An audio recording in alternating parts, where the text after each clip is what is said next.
Guys, welcome back to the 12th Man, the regular Thursday night roadshow at 7:30pm every week. If you're unfamiliar with the format of the show, we look at all the latest Ipswich Town news and take a look ahead to this weekend's fixture.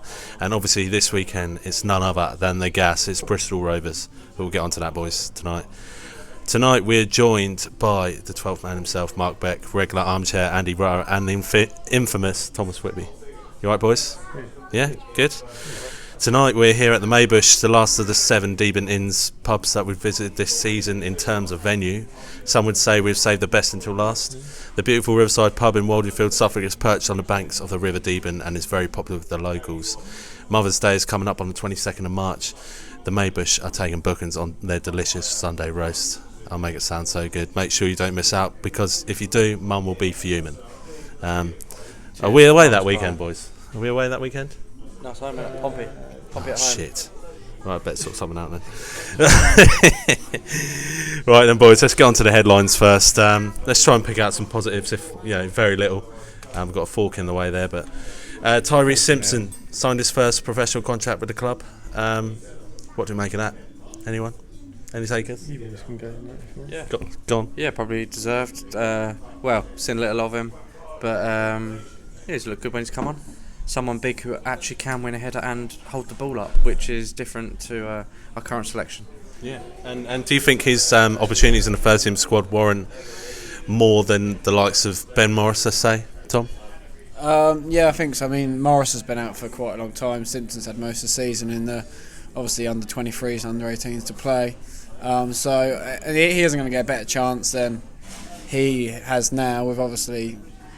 Well, now Jackson's coming back, so he's going to kind of lose that chance now. But I mean, with Norwood out, Sears not in, doing what he does, not scoring goals, it gives him a chance, and it's deserved. Do you reckon he could form a partnership with the likes of Jackson up front? I mean, we've seen it before. We look at Darren Bent when he came through at Ipswich Town, formed an unlikely partnership with Shef Kikuchi. I mean, could the same happen again? Yeah, there's no reason why it can't. He's a big physical lad, which is completely different to anything we've got at the minute. I think going back to Morris, he's very similar to Freddie Sears, very lightweight, but I'd probably argue a better finisher from what we've seen at youth level. He's quite clinical. You get to see that in the professional game, in the full-time level. But why not?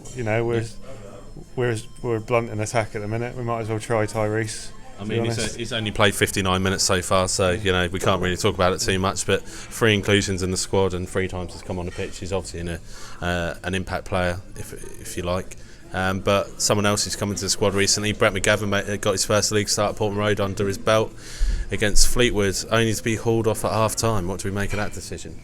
I think it wasn't a reflection on his performance. Just we needed a change, and we needed to make a difference. And I think, did we see him at Peterborough in the EFL Trophy? He looked quality. So I mean, I'm sure his time will come. Yeah, definitely. Looks a very assured midfielder. Plenty of time on the ball. I mean, as opposed to what we have got, we've probably got a lot of players doing the same at the moment. He's probably lucky to even get his chance, I would say, in the first team, given the amount of midfielders we've got at the moment. Would you agree, Tom? Yeah, I mean, we're at a level where we can afford to bring a few players through now. Obviously, as a League One club, we can bring a few more players through than winning the Championship. Personally, I think it was the right game to bring him in against Fleetwood. Big physical team, press really high, didn't get much time on the ball. But we were lightweight that night with obviously him, Dazelle, was it Nolan in there with him as well. So he didn't have much strength, physicality wise, in there, which didn't help. But like Andy said, it wasn't a reflection of his performance at all, because he was mostly best of the 3 in there. Yeah, definitely. Completely agree. Mark, you want to add? Yeah, to be honest, I thought Brett McGavin was going to be Paul Lambert's Barry Cotter to Mick McCarthy. I thought, like Whitby said, out of the 3, he's probably the best. I think we saw when Barry Cotter came through for his debut under McCarthy, when he was hauled off, that was basically the beginning of the end for Mick. And the way things were going, and still are going, with Paul Lambert, you could have easily seen something like that turn the fans. I think fortunately for Lambert, or unfortunately, I should say, we were already behind at that point. Where I think under McCarthy we were. I think it might have been 0-0. We 1-0 up. There you go. But no. Again, same as Tyrese. We've honestly really got nothing to play for. As much as people like to hold that glimmer of hope for the playoffs, it's pretty much over. I could easily see him getting a few more minutes under his belt towards the end of the season. It'd be nice if the opportunity to come up for our youngsters to get some more minutes.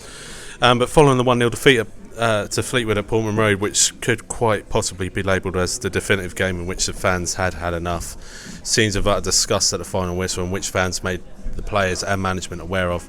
Our very own Mark Beck launched a 5-point protest, an opportunity to carpe diem and achieve non-fabricated answers from the club. Would you agree? Ultimately, yeah. It's easy. I could easily go down to Portman Road with my bed sheets, like Richard, and just call for Marcus Evans out. But honestly, what is that going to achieve? Nothing ultimately. No. But as fans, we're all frustrated. Yeah, we can use Tom's bed sheets. That might be more effective if we use those bed sheets. But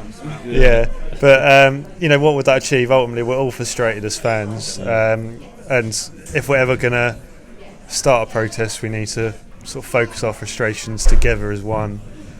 Because we've been suffering for this far too long, and I think it's something that you see in clubs on the continent, particularly in Germany and Holland, where fans are right to question their ownership if they don't feel that if they're delivering. We've been very patient with Marcus Evans. I think something that's been big that people have picked up on is that I haven't picked out Paul Lambert or his players in this protest, but ultimately I think 4 wins in 4 wins in 27 games now or something ridiculous like that.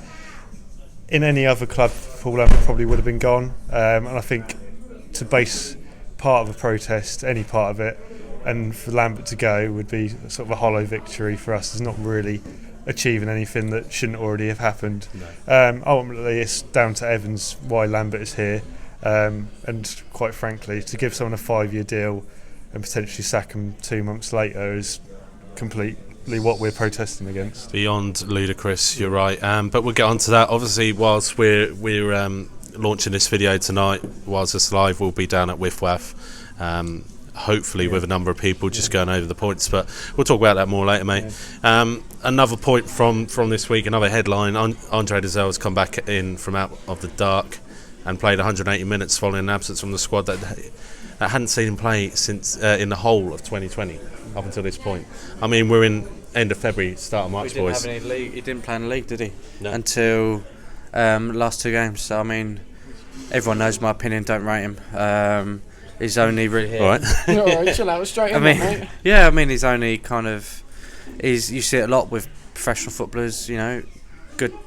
Dad's a good player, so they get in the academy and ultimately get a contract somewhere.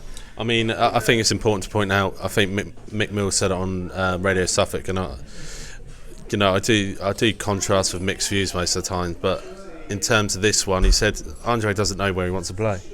Whether he's an attacking, he's a holding midfielder, he's a playmaker, where do you put him? And to be honest, I could probably say that about most of our midfield. But this one is really important. I can't say I know him personally, but he just doesn't seem bothered. I've never really. He's not one of those players that come out and speak to the press very often. I know that's usually up to the manager, but and I mean, I don't see any passion from him. He's an Ipswich lad.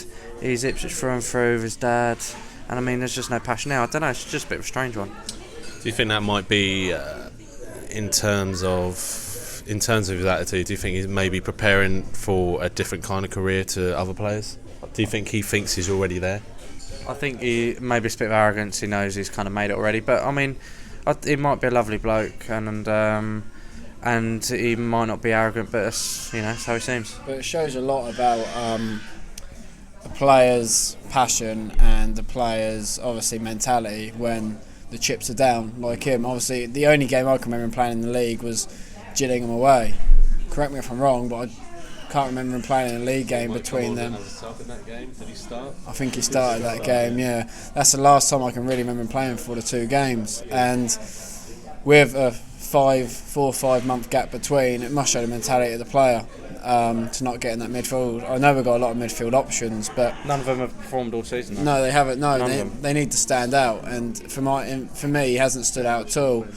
To be fair, I think when he got his first start was at Birmingham. The season Mick was here, that was it. That was the chance for him to really shine that season. He scored, didn't he? Sheffield Wednesday. He did go off. No, I mean the season after, the one he got injured about half an hour into the new season. That was his real chance that year to really. When he came into that squad at that point, he was ready to be an Ipswich Town player. In the terms that everyone around him were old heads, he could have experienced a whole different career had he pushed on from there. But that injury, for me, ultimately has ruined the early part of his career. Maybe even ruined his entire career. It must be in the back of his mind every time he goes into a tackle. Same as someone like Emma Hughes or someone like that. Is it going to happen again? Am I going to be out for another year? Is it going to affect me? Maybe Andre's one of those players has to take a step back in his career to come forward again, like a lot of players in this position. I'm not sure about that. I mean, obviously not playing at level these guys are, but I mean, I've had nasty injuries, but you just don't think of it. I mean, I've been out for over a year, and you get straight back into it. Straight from the pub, straight out. Yeah, but that's through choice of beer, not for actual physical injury. All right, following that, suggestions that Paul Lambert has lost his dressing room. Rumours Norwood and Keane fallouts, boys. I don't know what's going on. But Town then slipped to another defeat against Coventry on Saturday, capped off by one goal from the aforementioned Matty Godden, which we talked about last week. His celebration was much driven by the coronavirus speculation around handshaking. I didn't realise that at the time, but I did find that quite funny. Yeah. Not being 1-0 down, obviously, but the celebration was, it's quite a clever celebration. There is rumours they are going to cancel all football. I saw something on Twitter earlier about the EFL considering using a supercomputer to predict the rest of the season. Oh, great! We'll be ready to go. I heard they're going to predict us 9 wins, mate. We're going to get in the playoffs. But obviously we can't play those fixtures. Anyway, boys, let's talk a bit more about Saturday in depth. About what happened off the pitch during the game, and there's always ears listening when it comes to these important games, and not so much looking at what's on the pitch. Lee O'Neill, that is, was talking on Lights of Pitch, and whilst problems are circulating with how poor we've been on the pitch, he seemed to insinuate that fans could give more. Please tell me about a single person that would want to give more after seeing their team manage 4 wins in 27 or whatever it is. I mean, And that's it's heartbreaking, isn't it? I mean, you go to all these games, you put everything on the line, you put your family on the line, your children. I put my time with my daughter aside to go to these games and to follow these games and give people a view on it. And I don't expect appreciation, but what I do expect is respect for the fans. Imagine all the Jaeger bombs we could have bought if we hadn't went to all these away games, mate. Jesus Christ. I mean, you've been shitting everywhere, wouldn't you?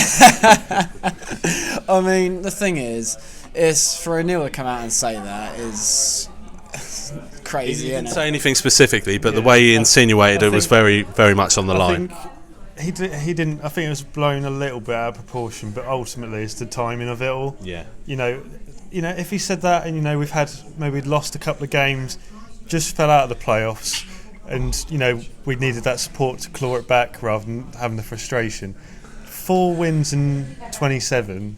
I think up until this point, like with the Marcus Evans' whole tenure, we've been very patient with Lambert and the players. Frustrations were there early from some people, but crowd numbers haven't dwindled home or away. The support has still been there, and that was evident on Saturday. What has been described as there was a toxic atmosphere is what has been described for the Fleetwood game. I thought we were very patient, dedicated, and sung throughout. Even after the goal, they were still very committed. It was only sort of when it got to the tail end of the game, 85 minutes when the chancellor would start to come out against Lambert right. and that. You're right. But after that game, Lambert came out and said the lads gave me everything. That's not enough. Now, so surely that means we're relegation fodder, boys, because we were absolute dog shit on Saturday, as well as Tuesday. We're doing better than Bury, though. In the form table, we're doing better than Bury. So I take that as a positive. Look, I'm sure. We're not bottom. We're not bottom. Thank God we've got 11 players and walk out on a football pitch. Yeah. Jesus Christ. I mean, without making a joke about it, we have got to be, grateful we're not in that position. But put that aside, though. Let's just say that is guaranteed. safety's guaranteed, whatever, the club is guaranteed safe. Let's just we be should thankful. expect more. Let's just be thankful with the start we had at the start of the season, because I mean, if we hadn't had that start, like in the start we had, we could have been quite easy been hovering around that bottom three. Kind of quite easily. It's frustrating that in some ways that we did have that start, because we all knew we weren't playing well. Throughout the whole throughout the whole start scene, we were saying, papering over the cracks. Yeah. We're not playing well, and our time's going to come where we're going to start dropping, and it has ultimately. Well, Scouse came out after that performance and said, performance showed we've not thrown in the towel. What, losing every game? I have to be highly critical of this, boys. If a performance in which we only managed one shot on target for what felt like the 7th or 8th time this season is enough to not throw in the towel, then I think the players are in a worse state than we fear they are. They don't actually realise what's going on, do they? Our squad at the minute, it's a bit like a famous lyric by Alanis Morissette. It's like when you've got 10,000 spoons when all you need is a knife. It's literally, we're that blunt. Like, we literally could not find the back of the net if we tried. It's honestly ridiculous. Yeah. It's just, you never think. I go into games now and think, well, a shot on target is a positive, let alone the ball hitting the back of the net. Yeah, I mean, if we have one shot on target in the whole match, we're actually counting our chickens, aren't we? Yeah. It's ridiculous. We shouldn't expect that. We're Ipswich Town, for fuck's sake. Surely we're scoring goals, at least. I mean, it feels a bit like, end of last season where we accepted being relegated. Yeah. At the moment, I feel like I'm not going to the football for the football. I'm just going, to see your mates, see you lot, have a laugh, have a beer. They should be thankful, actually, that 20,000 people go to actually see their mates at the weekend, because that's the only thing that's bringing them to football at the moment. I know quite a few lads like that, and I mean, next season, Southern League on, we're all massive fans, but it's going to be difficult. Well, the picture's really going to change. If we do remain in League One, the picture's really going to change for this channel going forward. There's a number of ideas, but we won't go into that now. We'll look at that later. But I'm not sure of the validity of this without checking, but I saw the tweet, and I wrote these notes on Sunday, ironically, from Richard Jolly, and I'm sure everyone's seen it around this table. But it said Paul Lambert has won 4 of his last 20 in League One, 2 of his last 21 in the Championship, 2 of his last 25 in the Premier League, and 2 of his last 26 in the SPL. Boys, discuss. If you look at his wins versus loss at each club, if you take Norwich out of the equation, potentially Colchester, so you've got SPL and then us, Wolves, Aston Villa, and he's got more losses at every club than wins. Norwich is the outlier. Norwich down as the freak club in there. Who was his assistant at Norwich? Apparently he was the brains behind, obviously, Lambert. A heard lot that. of Norwich fans said, and he's I've heard that. I heard, is it Kings Lynn right now, isn't he? Famously paraphrased as Culverhouse being the brains of the duo. I think Culverhouse was actually due to come into Ipswich, but there was a whole thing about him not, crossing that divide. And, good on him. And he stayed at Kings Lynn, and obviously Lynn are flying high. As we hear about every week, because Danny, obviously, who appears on the channel now again, is from Kings Lynn, makes the journey down to Ipswich every week. But I mean, what can you do, boys? I mean, it's there in paper, isn't it? It's not much more we really can say about the management situation. I think ultimately we need to know what this contract is about. I think Lambert came out and said it's not worth the paper it's written on, or whatever he said in a press conference recently. Ultimately, we don't know what the actual situation is. I think that's the scary thing for us all. Whether or not we have Lambert till the end of the season or the following season is a question that needs to be answered of our ownership. And ultimately, there's stuff that, I'm not going to say Lambert is completely. Obviously, Lambert has made some clear errors, and so have the players. Evans, if he's going to stick with Lambert, has got to change himself and this mentality of this club, which is what my protest is about. Honestly, it's like I said last week. It's if Lambert does go, whoever comes in, I think the whole point is the protest would still go ahead if Lambert was to go, because ultimately we don't want to see the same mistakes. We want to make life easier for any manager coming in, and ultimately get the best from everyone at this club. I think it's the failings of this club over a 13-year period, and you're right, Mark, there. Whether it's the manager or not, I think a heavy burden on the players. I think the players are definitely carried. They're letting him down. Yeah, they let down a number of managers, and and they're the same ones that have been there the whole time. And people hate me for saying it. Chambers and Scouse have a massive influence in that dressing room. These are the same set of players that apparently gave up in October, getting relegated. Yeah. It's a joke. Again, it comes down to what Mark says every week about mentality. Imagine being a professional footballer playing for a club. You're 4 points off safety with 30 games to play, and you already think you're relegated. It's 2 wins. And that's why we're falling to pieces this year. It's attitudes. I mean, if you look at them, you can see it on their faces. They turn up and they roll over, mate. When we go 1-0 down, it's just, we're not going to get back into it, because you can see the whole team's heads drop. You might as well walk out at half time. I know a few people I've talked to over the week, and they all walked out. They actually went home to watch the rugby at half time. Why would you go and watch the rugby? What pathetic sports. Well, yeah, that's my worry. Oh, don't start that bloody rugby thing again, boys. Go on. Didzy. What did Didzy say when he left the club? David McGoldrick. No pressure. No pressure to win every week, and more than anything this season, it should be pressure to win every week. They're paid so much money, and they should be able to handle the pressure. I'm sorry, but it shouldn't be like it at a club like this. You can't handle pressure as a professional sportsman. You're in the wrong industry. You really are, because there's always going to be pressure on you, whatever sport you do, whatever club you play for. There's always that expectation of something, and if you can't handle it, you're in the wrong job. Even the Rosary, literally lose it. Even when they lose.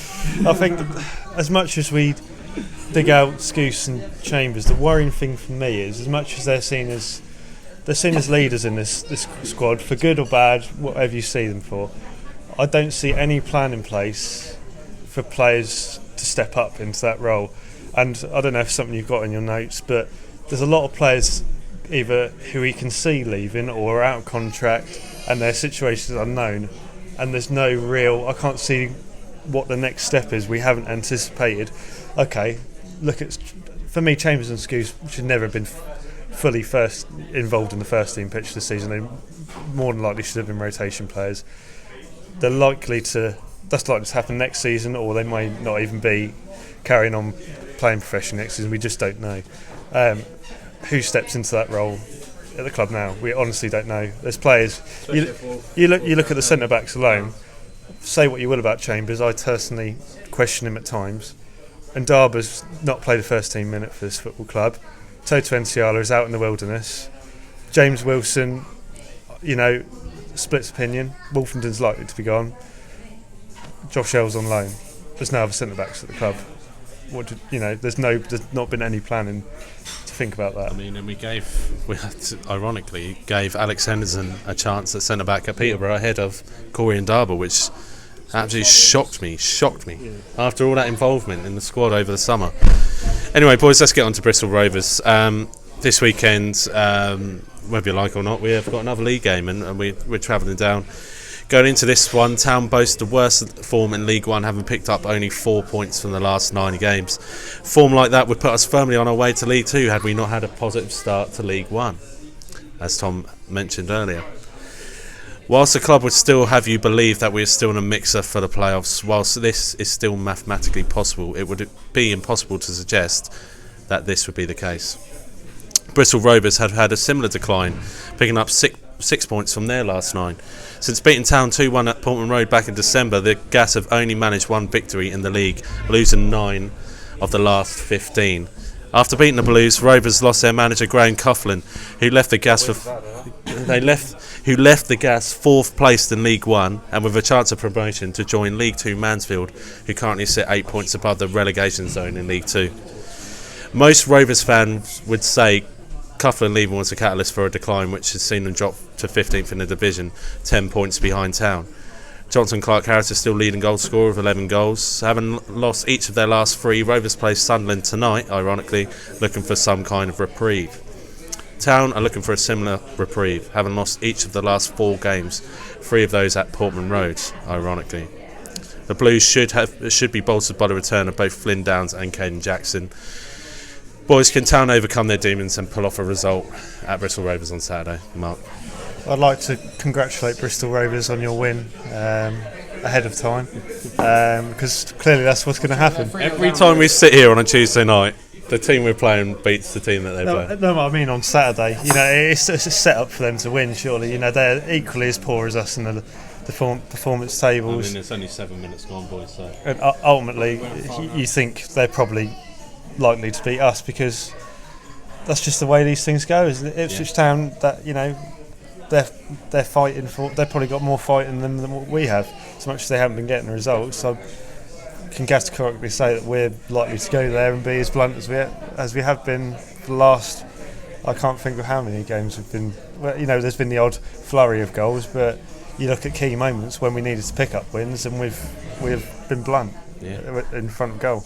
Being Pirates, they're going to have their sharp swords, aren't they, this weekend, and they're going to go for a result, aren't they? Yeah, well, you got two teams struggling over a long course of obviously games. It's anyone's game. I mean, especially with us, I feel first goal so crucial for the mentality of the team. Yeah. If we go 1-0 up, we've got something to hold on to, even though it is Bristol Rovers. If they go 1-0 up again, I can just see our heads dropping. We might as well go home as soon as it goes in, unfortunately, the way we've been. But we don't want to think like that. I don't think Clark Harris played against us last time, did he? So don't really know what he's about, to be fair. I haven't really seen much of him, but he looks quite deadly in front of goal, so hopefully keep him quiet. He was on fire though, but he seems to have... I swear he was on 11 goals last time. He scored 3 goals in the last 9, I think it is. Prior to that, he was leading goal scorer, but he did... around the time that Coughlin was actually linked with a move away, he didn't play, and he certainly didn't play in the fixture in December. But ironically, in that game, Tom Nichols, he never scored up until that game, actually come out and scored a goal and managed to win a game. I can remember coming out and so shocked that we actually lost to Bristol Rovers. We were that comfortable at that point. What went wrong back in December? I'd like now just to cut forward to next Tuesday when we're filming this, and a little clip back to say we have lost the game, a bit like Mark. And if we look back at the 12th man prior to the Bristol Rovers game, I guarantee we're saying the same thing. And I'd love to see a win, but can't.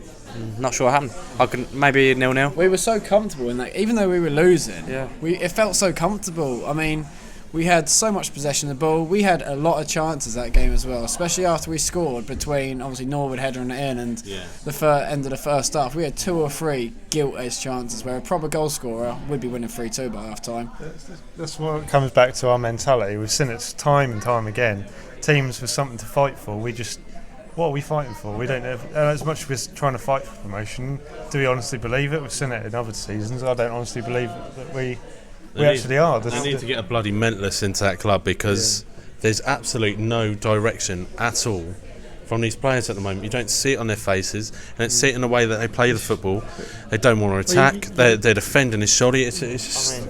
how many times have you this season seen us lose at Portman Road and the other team celebrate, and when they score, they've won the World Cup?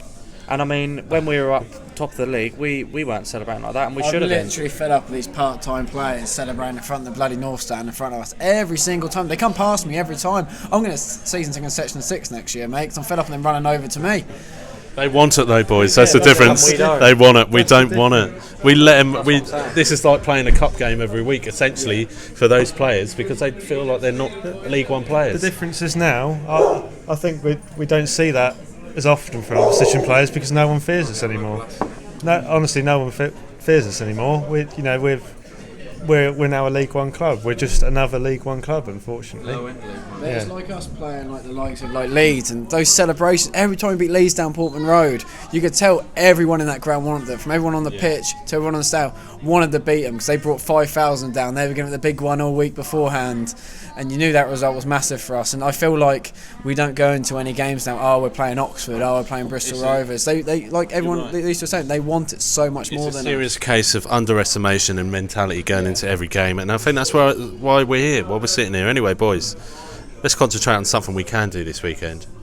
Armando Dobra, what player? 18 years old, first saw him at Cambridge pre-season, and when he came on, I remember turning to think it was Troy at the time because he reminded me of at half time. And he went, wow, when. Yeah, wow, when. And Troy went, wow, when. And no.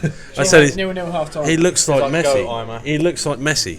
Like when the ball sticks to his foot, he's so tiny as well. It's in and out of players, no sweat at all. But Dobra's only featured on the bench 8 times this season, boys. Only having made it on the pitch 3 times, and 2 of those in the last 2 games. scored a goal for the under-23s Monday against Cardiff, which is being hailed by external sources as a contender for the Puskas Award. I mean, did you see it? Yeah. I mean, Bloody, it takes on 5 players and then nets it. It's unreal. Mate, if Messi had scored that, literally. Go on. If Messi had scored that, you wouldn't hear the end of it on Sky Sports News for weeks or months. Literally, it'd be on a Twitter feed for ages. I mean, he's played a total of 78 minutes of football this season. For someone who has undoubted ability, it's shocking, absolutely shocking. Must be the reason he's turning down contract offers at the moment. Supposedly. Subject to late bids from Brighton in the transfer window, starting to show his frustration on social media today. Are we blind? This guy should be getting his first team start on Saturday. If the reports are true, can you blame him for turning contract offers down? You've got players there underperforming week after week, and this lad, he's hungry. Ultimately, for good or for bad, he'll come on the pitch and do something. He has got a bit of a he's got a temperament about him. He is a very aggressive little player. But ultimately, every time I've seen him, he's done something. I've been calling this for months and months for Dobra to play. Probably since before. I think it was before Christmas. I've been calling for him to play. Catalyst for me was Gillingham at home when he set up both of those goals in the EFL Cup. It was incredible, wasn't it? Yeah, and Cambridge. I remember pre-season. And Gillingham at home in the EFL Trophy and Tottenham under-21s. Him and El Mazzuni together just completely ran the show. Luton away, came on at Luton, scored that goal. Pick a game where Dobra's featured, apart from the last two, where something has happened. Like I said, for good or for bad, and maybe that's why he hasn't played. You can't trust him. He's had a few red cards in his career. I don't know if it was him or El Mazzuni who got done in pre-season. It was either this season or last season for punching someone or something. But either way, they've got. But they're hungry. They want to play. Like Tyrese, they want to play. I'm sick of seeing the same players who don't want to play for this club. You're right. And you do. Go on. Tyrese had more minutes than Dobra probably. He actually hasn't in the league. In the league, no, he hasn't. No. I mean, end of the day. Dobra's actually haven't been involved a lot more. Dobra's only played 20 more minutes than Tyrese Simpson. Yeah, that's what I meant. That is shocking. And we've seen a hell of a lot more from Dobra. I think he should be starting next few games. He's got nothing to lose. He's a young player, and he's clearly got talent. So Dobra got 2 assists for Jordan Roberts. Who the hell sets up Jordan Roberts to score twice? He's that good. They're going to be. I remember that now. That was the night that you mugged off Jordan Roberts, wasn't it? I feel sorry for El Mazzuni as well, because we saw him on the first day of the season against Burton. Came on, turned. He rouletted someone straight away. He goes. He arguably should be in this first team picture, and then he goes to Cambridge, and they're all saying, why the hell is he here? Because he's far too good for us. And unluckily for the lad, he's got injured, and now we're not going to see him. The irony is that he was, in their eyes, too good for League Two. Yeah. Ends up getting a, season-ending career, changing injury maybe. There's another one of my midfielders with promise gone. Look at Bishop, for Christ's sake. Yeah. But I look at the time we gave Judge, and I think Judge, when he's played in number 10, has been where we've seen the best of Alan Judge. But we've seen a lot of performances, even in the number 10, where you just think, he's just not there. He's not the player that he was. I said this to the guy who I stand next to. I think as much as we don't like to think that injury that Hyam sustained on Judge, I think it has. You look at sometimes when he's trying to place a pass or place a shot, and the power just isn't there. I watched, like Andy's been saying, the player who scored 18 goals for Brentford. You see the goals he scored for him; they're flying in. I think, as much as you don't like to think. I remember the Alan Judge that used to tear up everybody, and he was incredible. His legs just gone. He's getting on a bit for a footballer. Would it surprise you to know he's played nearly 70 games for this club? Yeah, but the difference is with Alan Judge, you got to think, would he be here if he didn't get injured? No, he wouldn't, because he'd have got a move to the Premier League. He'd have been mostly playing for a bottom half Premier League side, someone like that, and he'd mostly be sitting at the top of the Championship right now if he hadn't had that injury. He'd be playing for Middlesbrough. That's exactly who we're playing for right now. Right, boys, we've got to move on. Whilst we've still got time tonight, it's a bit of let's have a bit of time about the channel now. Wow, it's about time we talk about. We'll talk about the photo later, right? Me and Emma Jones, my side chick.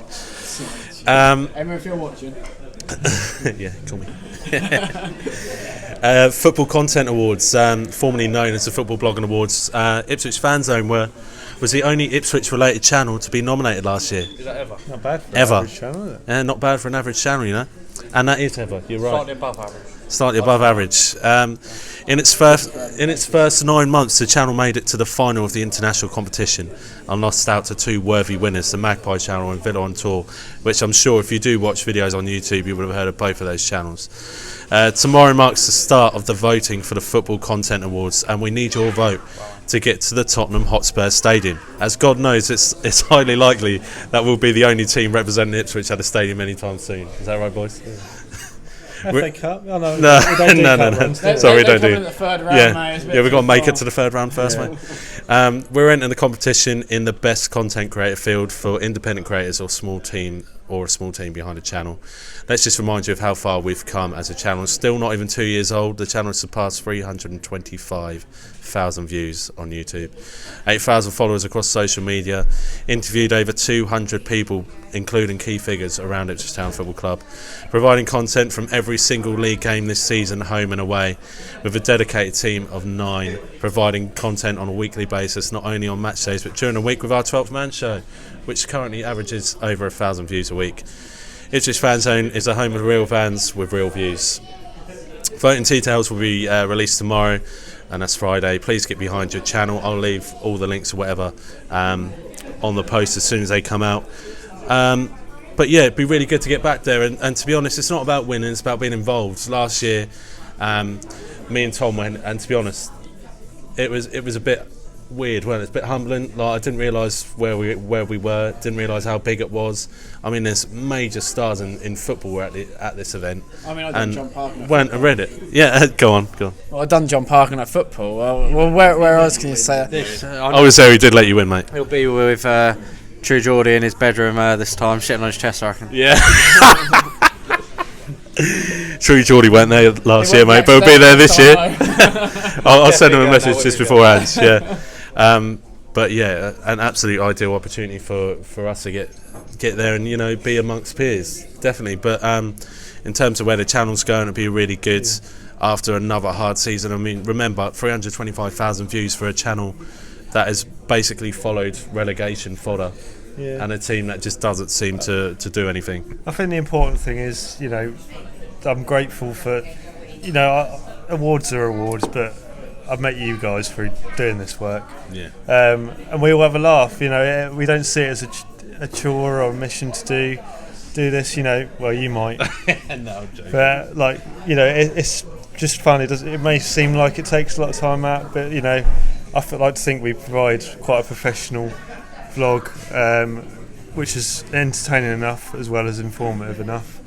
And we have a good laugh doing it, and it's nice to meet fellow town fans and away fans who, share similar interests to us. Remember the good old days of Ipswich, which we weren't around for. Yeah, it's nice to bump into lots of different people up and down the country, especially town fans. Yeah, you're right, away fans. I love speaking to away fans, and this Saturday we're going down to Bristol, meet up with Kaz and the boys. I know you lot are looking forward to seeing Kaz. I mean, I owe a drink from last time, so I better make sure I catch up on that one. She's leaving at half time though, mate, so get in there early. Boys, there's some social media questions from today. I put it out on social media. The first one's from Brian the Coffin Dodger, as we all know. Ridiculous, yeah. The first one he's put shows where the club is.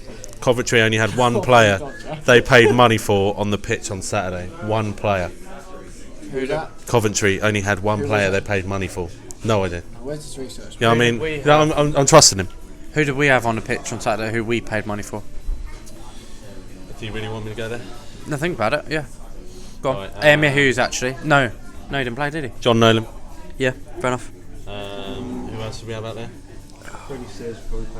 Freddie Sears. Did we actually pay for him? Yeah, we did. Yeah. About 300,000, I think it was. Is that from West Ham?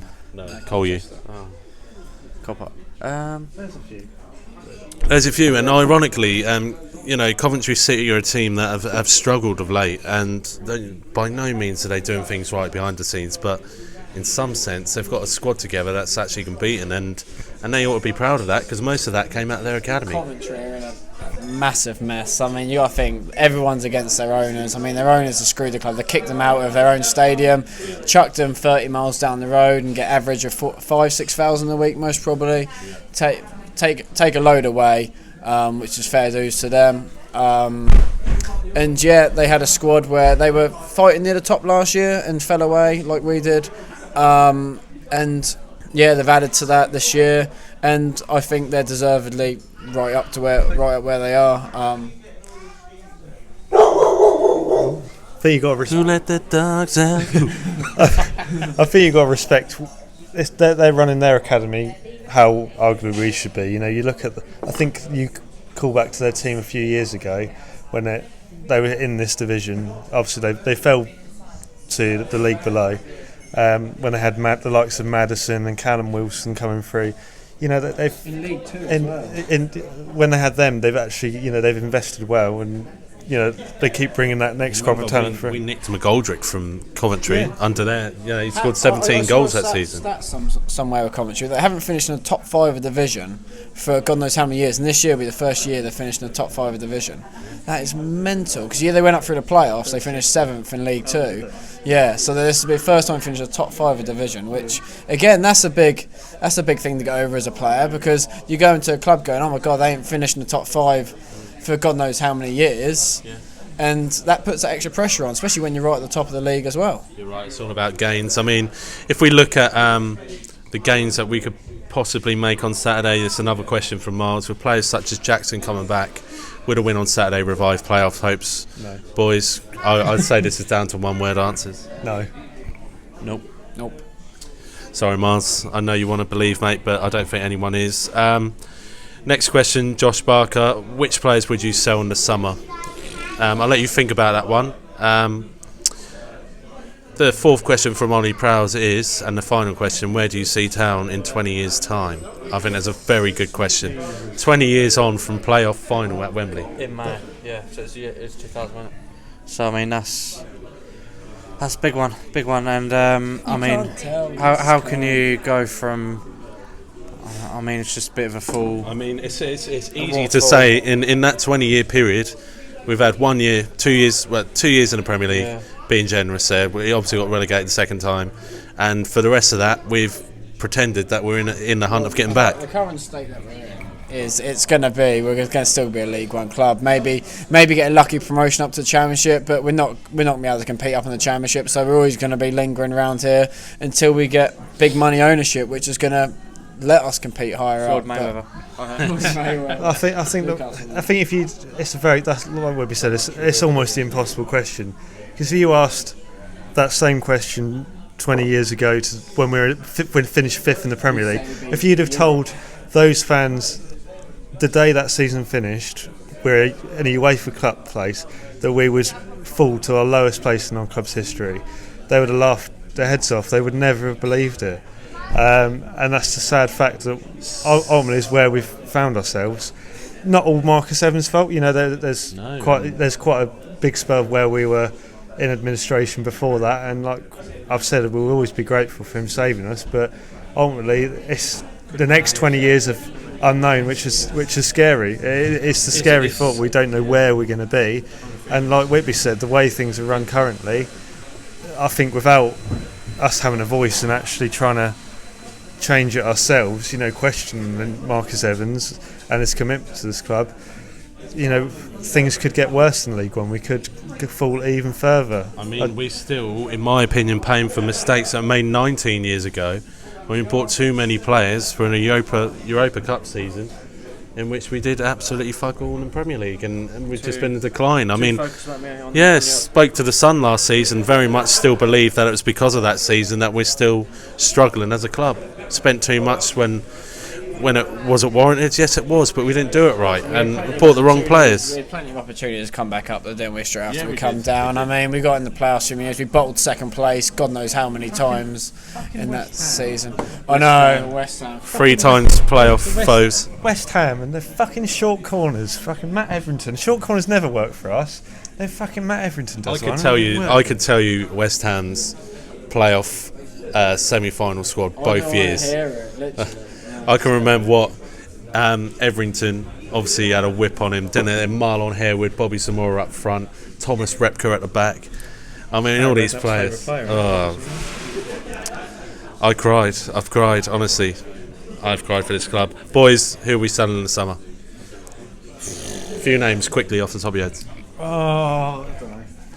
Well, Downs and Wolfton are going to go whatever. So, I mean, they're going to be ones that go. I mean, selling players, it's difficult to say. Maybe, I think...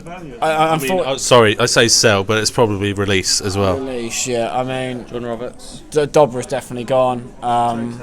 Yeah, I was going to say Toto. I can see Toto. Maybe someone like John Nolan may be off as well. He needs another opportunity, someone to relight his career. It's frustrating, because I'll still argue it. I still will argue that it's a very good squad, but we're just not seeing it from them. And like I said, they're not being pushed by anyone at this club to do anything. And like going back to Dizelle, I categorically say with better coaching and actually someone having belief in him, he'll go on to be.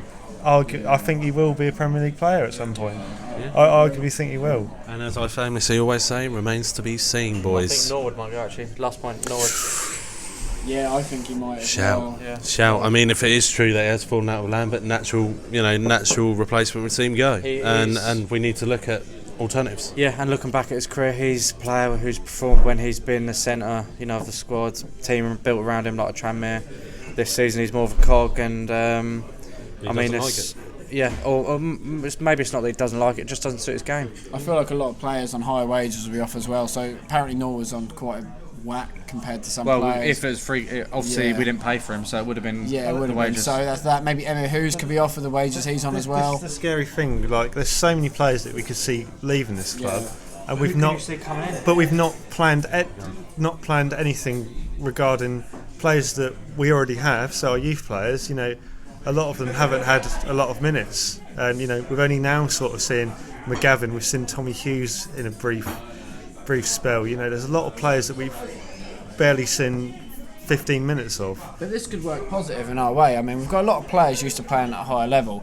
We need players who know the lower leagues really well. Like Sunderland done, they brought in top-end League One players that have played here at this level for ages. They know how to play the referees. I mean, I'm going to go on referees. The referees on Saturday, that Trevor Kettle's shambolic, mate. But people like, I've lost my words. Coventry, they know how to play referees at this level.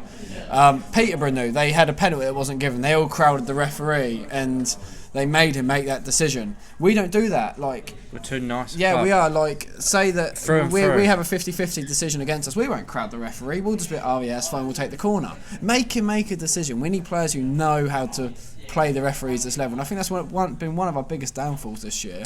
We've let that happen. Through and through, we're too nice a club. Going back to what McGoldrick said, and all the way to us fans, we're just too nice a club, and until that changes and we get a bit of arrogance about us, we'll be in the same position. We've had arrogance this year. It's not arrogance though, it's just actually wanting to challenge to do, and that goes for us as fans and off the field. This is why I started this protest movement. We have every right to challenge the people responsible, the people we're paying money to. Yeah.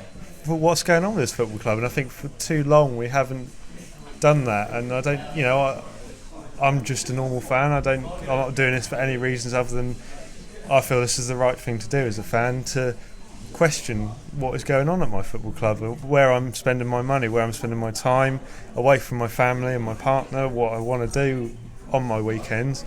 And I'm not getting the satisfaction that, I'm not expecting us to go and win the UEFA Cup or the FA Cup anymore. But honestly, I just want to see us actually.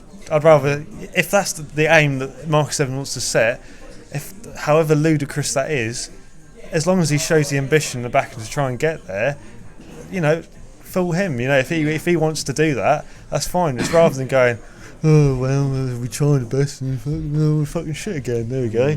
Every year. I think it's a really interesting point, because I understand we're all kind of pissed off, etc., in terms of the protests. But I mean, on the other hand, he owns a club. He's spent how many other millions, and you wouldn't go into Sainsbury's and tell them how to run a shop if they're making losses. No, but you would if there's shit on the floor and there's cockroaches everywhere. You fucking would, wouldn't you? Mark's point of view, and I'll just get this across nice and plain, is that we are stakeholders of this football club, and we have as much right to tell them what's wrong with it as they do telling us how to be fans.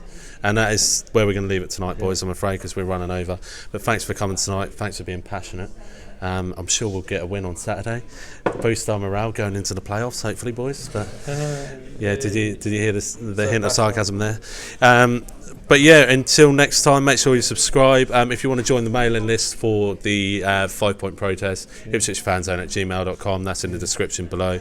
But thanks for watching. Make sure you subscribe. Until next time, come you Blues.